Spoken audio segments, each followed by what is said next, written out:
Hi, my name is Robert Johnson, student at Nightingale College. I have my ID on. I'm going to be doing a remediation video because my first video, I guess it was too long and it wasn't able to upload, and I guess it was trouble seeing it. So I'm just going to go ahead and redo the whole video. Before I get started, I'm going to be doing the MAR set number one, MAR kit number one for the MAR. It's going to be number one, the first MAR. And that one has Ducosate sodium on it, but my kit, my medication kit, did not come with Ducosate sodium. So I know it is a red pill, so I'm going to be using this as my um, pretend 100 milligram of Ducosate sodium. All right. So first things first, I get to the facility. I'm going to wash my hands, and I'm going to check the MAR. I'm going to compare the electronic health records with the doctor's orders. I'm going to be checking for the 6 rights. That's going to be the right patient, the right dose. Right medication, right dose, right right patient, right medication, right dose, right route, right time, and the right documentation. I'm going to be doing that for the 5 medications that I'm going to be administering. The medication I'm going to be giving will be the 100 milligram of the Ducosate sodium. I'll be given the 5 milligram of the warfarin, the 20 milligram of the furosemide, and the 20 mex of the potassium chloride, and the 500 milligram 15 ml of the Tylenol liquid medication. Right? I think I covered all of them, but yeah, we'll go through that. So everything looks good on the MAR. And the electronic health records and the doctor's orders, right? So now I'm going to wash my hands and make sure I pull out those medications. And I'm going to check the medication against the MAR now. Comparing this medication against the MAR, I already checked it from the doctor's orders. Now I'm checking the medication against the MAR, checking the 6 rights. Everything looks good on the 6 rights with that medication and the MAR.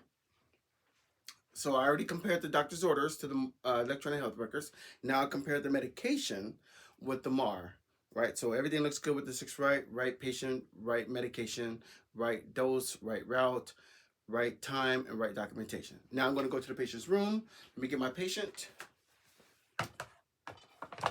Okay, patient's there. Let me introduce myself. Hello, Mr. Jones. My name is Robert, student from Nightingale College. I'm going to be administering some oral medication. But before we get started, let me go ahead and close the door and wash my hands. So I'm going to wash my hands. I also got hand hygiene here. So I did wash my hands, and I'm using hand hygiene. So first things first, Mr. Jones, I do need to verify your ID. Checking your wristband, and can you verbalize your full name and your birthday? Okay, Mr. Jones is giving me his full name. Looking here, so it says Mr. Jones. Mr. Walter Jones, and birthday March 10th, 1955. Thank you, Mr. Jones. That is correct. Everything does compare. Now that I got that information, I'm going to go ahead and check the MAR again. I'm going to verify the MAR with his name and the medication, right? Checking again. So checking out 6 rights, right patient, right dose. Right patient, right medication, right dose, right route, right time, right documentation. So I'm checking all those medications. So Mr. Jones, before we begin, I need to ask, do you have any type of allergies, seasonal allergies, allergic to food, or are you allergic to any medication? No? Okay, good. All right, so first things first is, now that I'm going to go ahead and wash my hands. Right. Wash my hands. All right, Mr. Jones. Um, Also, your medication. Are you okay to take your medication with water, or did you want something else? Okay, we have water here. Okay. So let me go ahead and put my gloves on. And from there, I will go over the medication with you and allow you to ask some questions if you might have. All right. So the Ducosate sodium, this is 100 milligram of Ducosate sodium.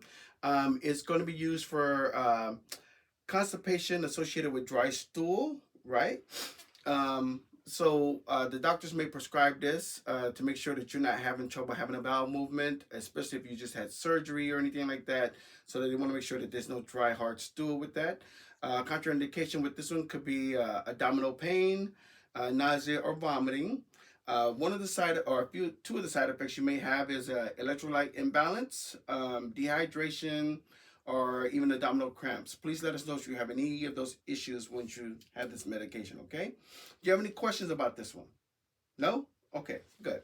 So we're gonna go ahead and take this. We're gonna pop it into the cup, right? Ducasset sodium. Okay, and my next one, I do believe is gonna be warfarin, right? We're gonna see here.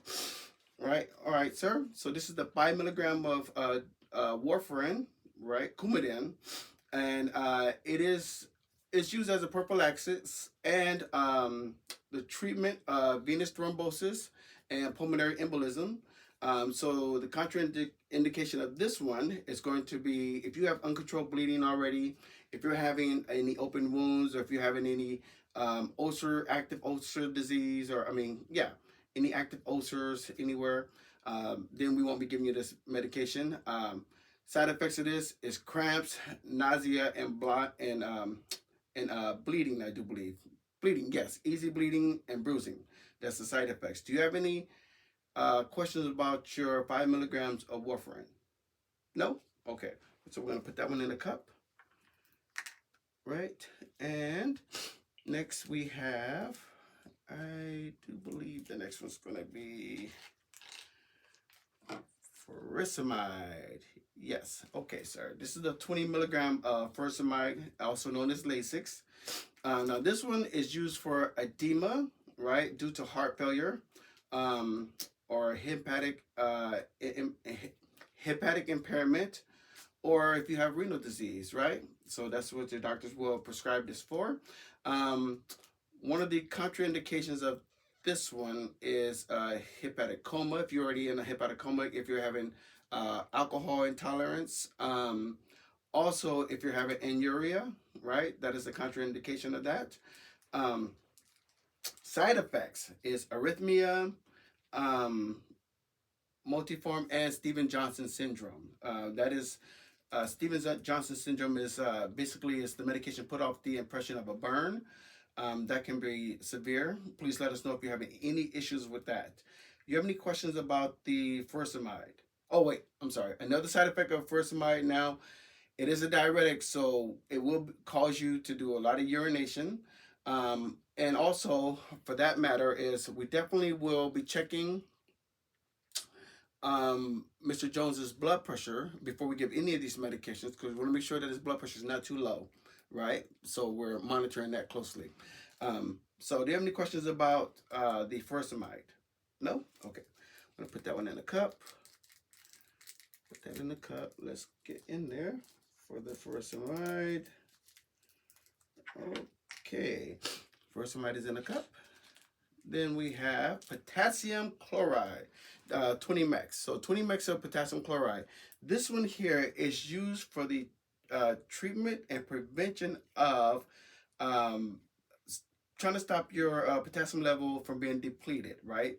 So certain medications, certain diuretics, as you're urinating a lot, you may actually be losing potassium. So the doctors will prescribe this one to make sure that your potassium level does not drop, right? So one of the contraindications of this one is if you already have a high potassium level, so we will not be giving you this medication, and that's called hyperkalemia. If you have severe renal impairment, they will not be giving you this one as well. One of the side effects is arrhythmias, abdominal pain, and diarrhea is side effects for this one here. Do you have any questions about your potassium chloride 20 mix? No? Okay. I'll put that in the cup. Alrighty. Okay. And now the next is a liquid medication, and this is Tylenol, acetaminophen, 500 milligram, 15 mLs. This one we're going to give as a liquid. So this one is for the treatment of minor pain and fever. One of the contraindications of this is active liver disease, or if you have in the past have shown any form of hypersensitivity, we will not be giving that to you. One of the side effects of this one, it can increase your liver enzymes, and also it can cause you some forms of constipation. It can cause constipation. Do you have any questions about the Tylenol mLs? I mean, Tylenol 500 milligram, 15 mLs. No? Okay. So when I'm pouring this one, I want to make sure that I have a tissue here. This tissue is to wipe off the side of the bottle, and also, key point, we want to make sure we protect the label so that it doesn't drip back onto the bottle. And we want to open that up. The label is going to be towards the palm of the hand, right? We're going to protect it there. And when we pour, we want to make sure we pour at eye level so we can see. So we're going to get 15 mLs of this one here. So 15 mLs. Let me find it. 15 mLs. There we are. 15 mL. So I have blue mouthwash in here. Make it easier for you guys to read it through the camera, because I'm going to put this up to the camera. 15 mLs right there. Right, we're going to wipe. All right, and the top, I was careful not to put the top face down, so we're going to put the top back on here. Right, and let me show this to the camera. 15 mLs. 15 mLs, right? Good. So I'll help Mr. Jones take his meds. Here you go. So meds, Mr. Jones. Of course, I put the bed in the proper position. He's in a comfortable position, a semi-Fowler's position. He's sitting up. So meds, here you go, Mr. Jones. Okay. The water, Mr. Jones there. And here is your cough syrup, right? Or the, not cough syrup, but Tylenol, a liquid medication, acetaminophen. And so Mr. Jones took that. I'll clean up the area. I'll go and document what I just administered. Then I'll come back to check on Mr. Jones in a while, 45 minutes, to see how he's doing, right? Okay, but of course, before I left the room, I'll make sure that I put the call light in place and make sure that the room is safe, bed's down to the lowest position, wash my hands, then I'll leave the room and then go document. All right, thank you very much.